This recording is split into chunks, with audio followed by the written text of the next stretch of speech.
રથયાત્રા દરમિયાન થતી તમામ વિધિઓ ભગવાન જગન્નાથની દિવ્ય યાત્રાનું સંપૂર્ણ રહસ્ય.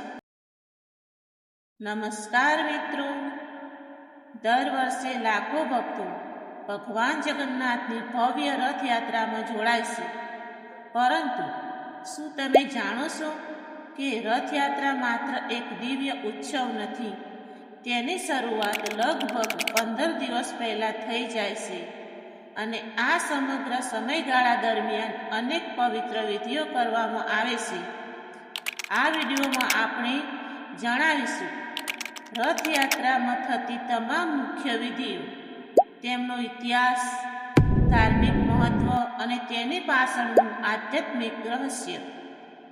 તો વિડીયોને અંત સુધી જરૂરથી જોતા રહેજો. સ્નાન પૂર્ણિમા.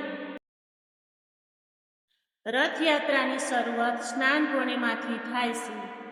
આ દિવસે ભગવાન જગન્નાથ, ભગવાન બલભદ્ર અને માતા સુભદ્રાને મંદિરની બહાર લાવીને 108 પવિત્ર કળશના જળથી અભિષેક કરવામાં આવે છે. માન્યતા છે કે મહાસ્નાન પૂર્ણિમા પછી ભગવાનને તાવ આવી જાય છે. આ વિધિ ભક્તોને શીખવે છે કે ભગવાન પોતાના ભક્તોની જેમ માનવીય ભાવનાઓ સાથે જોડાયેલા છે. અનાસર. સ્નાન પછી ભગવાન લગભગ 15 દિવસ સુધી જાહેર દર્શન આપતા નથી. આ સમયને અનાસર કહેવામાં આવે છે. આ દરમિયાન વૈદો દ્વારા ભગવાનની સેવા કરવામાં આવે છે અને ઔષધ્ય ભોગ અર્પણ કરવામાં આવે છે. આ સમય દરમિયાન ભક્તો ભગવાનના દર્શન કરી શકતા નથી. આ વિધિ ધીરજ અને શ્રદ્ધાનું મહત્વ સમજાવે છે. નેત્રોત્સવ. અનાસર પૂર્ણ થયા પછી ભગવાનની આંખોનું પુનઃચિત્રણ કરવામાં આવે છે. આ વિધિને નેત્રોત્સવ કહેવામાં આવે છે. માનવામાં આવે છે કે હવે ભગવાન સંપૂર્ણ સ્વસ્થ થઈ ગયા છે અને ફરીથી પોતાના ભક્તોને દર્શન આપવા તૈયાર છે. નવયૌવન દર્શન. નેત્રોત્સવ પછી ભગવાનને પ્રથમ દર્શન થાય છે. તેને નવયૌવન દર્શન કહેવામાં આવે છે. ભક્તો માને છે કે ભગવાન ફરીથી યુવાન અને તેજસ્વી સ્વરૂપમાં પ્રગટ થાય છે. પહાંડી વિધિ. હવે આવે છે સૌથી રોમાંચક ક્ષણ. ભગવાનને મંદિરના ગર્ભગૃહમાંથી ભવ્ય શોભાયાત્રા સાથે બહાર લાવવામાં આવે છે. ઢોલ, નગારા, શંખનાદ અને જય ઘોષ વચ્ચે ભગવાનને ધીમે ધીમે રથ સુધી લઈ જવામાં આવે છે. આ વિધિને પહાંડી વિધિ કહેવામાં આવે છે. આ દ્રશ્યો લાખો ભક્તો માટે ભાવ વિભોર કરનારું હોય છે. છેરા પહરા. રથ પર ભગવાન બિરાજમાન થયા પછી રાજા દ્વારા સોનાના ઝાડુથી રથ સાફ કરવામાં આવે છે.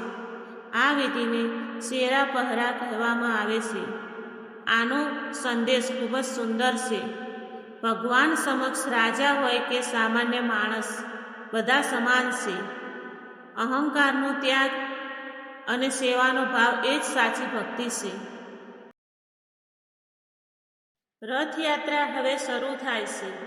વિશ્વવિખ્યાત રથયાત્રા. હજારો લોકો જાડા દોરડાથી રથને ખેંચે છે. માન્યતા છે કે ભગવાનને રથને ખેંચવાનો મોકો મળે તો ખૂબ જ પુણ્યનું કાર્ય માનવામાં આવે છે. ત્રણેય ભગવાન પોતાના રથમાં બેસીને ગુંડિયા મંદિર તરફ પ્રસ્થાન કરે છે. આ યાત્રા ભગવાનને પોતાના ભક્તો સુધી પહોંચવાનું પ્રતીક તરીકે જોવામાં આવે છે. ગુંડિયા મંદિર પ્રવેશ. રથયાત્રા પૂર્ણ થયા પછી ભગવાન ગુંડિયા મંદિરમાં પહોંચે છે. અહીં તેઓ લગભગ 7 દિવસ સુધી નિવાસ કરે છે. આ મંદિરને ભગવાનની મામાનું ઘર પણ કહેવામાં આવે છે. આ દરમિયાન હજારો ભક્તો ભગવાનના વિશેષ દર્શન કરે છે. હેરા પંચમી.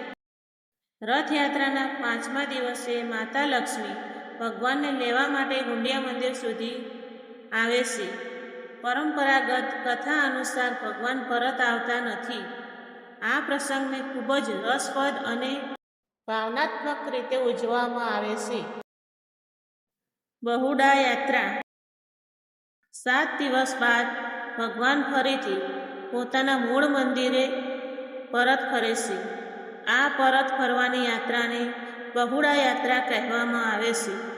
આ દિવસે પણ લાખો ભક્તો રથ ખેંચવાનો લાભ લે છે.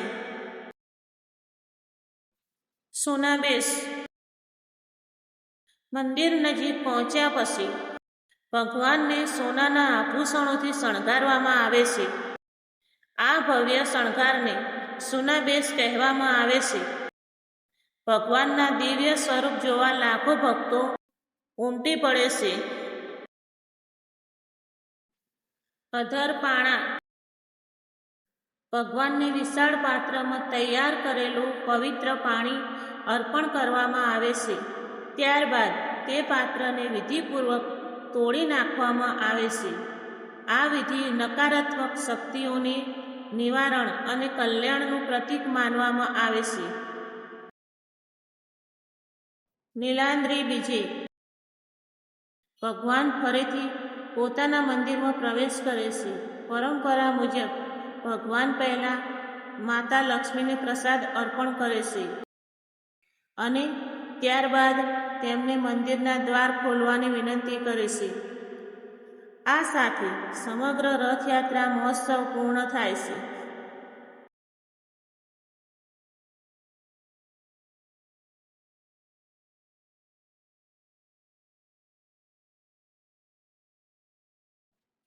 મિત્રો, રથયાત્રા માત્ર એક ઉત્સવ નથી, તે ભક્તિ, સમાનતા, સેવા, પ્રેમ, ભગવાન સાથેના જીવંત સંબંધોનું પ્રતીક છે. દરેક વિધિ આપણને જીવન માટે એક મહત્વપૂર્ણ સંદેશ આપે છે. અહંકારનો છોડો, સેવા કરો, ધીરજ રાખો અને ભગવાન પર શ્રદ્ધા રાખો. જો તમને આ માહિતી ગમી હોય તો વિડીયોને લાઈક કરો, તમારા મિત્રો સાથે શેર કરો અને આવી ધાર્મિક અને ઐતિહાસિક માહિતી માટે અમારી ચેનલને સબસ્ક્રાઈબ કરવાનું ભૂલશો નહીં. જય જગન્નાથ.